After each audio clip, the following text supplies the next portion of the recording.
Поштовани граѓани, во текот на комисиската расправа отворивме неколку дилеми кои што ваквите законски решенија ги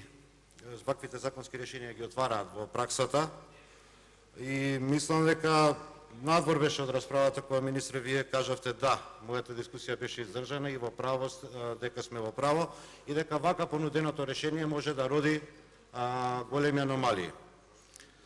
Иако го именувате ставот 4 со заложен доверител, реално овој став раѓа импликации кај должниците. Ако му даете право да стане доверител, фактички влијаете врз тој кој што е должник.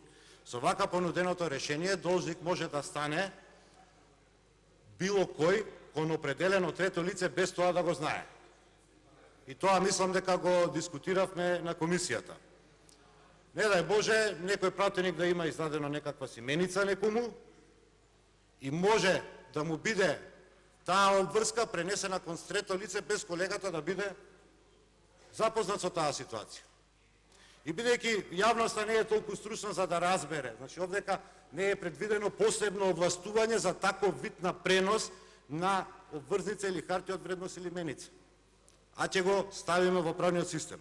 И бидејќи јавноста не е доволно стручна да знае за што зборуваме, јас секогаш се обидувам од говорница да зборувам пластична состојба, случаи од животот. Имаме, например, лице по име Александар. Нагалено сите Александар го викаат Сашо или Саше. Бидејќи бил најголем во фамилија, сите го викале Бате Саше. Бате Саше имал и братуче, кој што мислел дека животот му е бајка, па од бајка нагалено почнале сите Бајколјо да го викаат, или по нашки кажано Коле. Двајца биле спортисти. Едниот малку по боречките вештини, другиот сакал повеќе така со тенис да игра и со рекет се занимавал. Цел живот рекет држал. Не дај Боже некој пратеник од собранието, од овој пратенички состав, да има дадено меница на некој од овие двајца. Зошто? Бидејќи бизнисот не им одел така лошо на двајцата. Ама последнава година им извадиле муабети.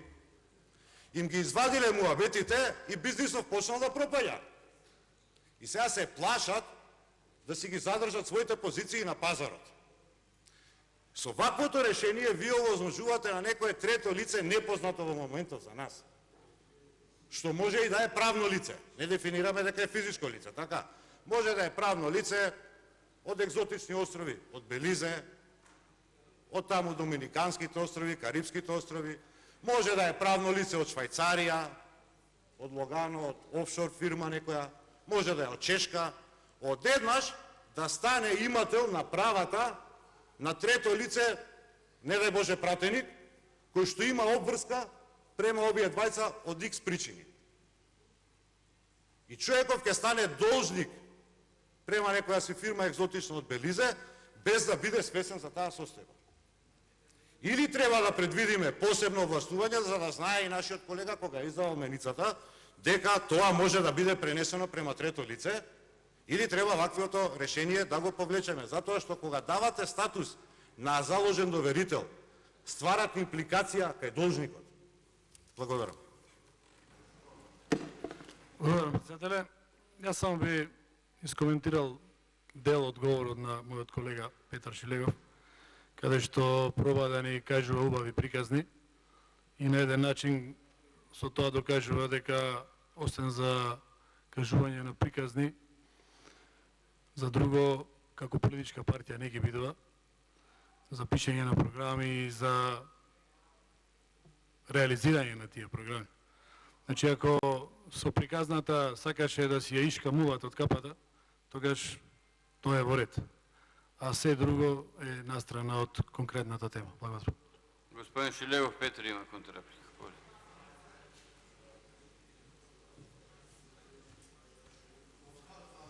Јас, господин Илиевски, зборував пластично за случаи од животот.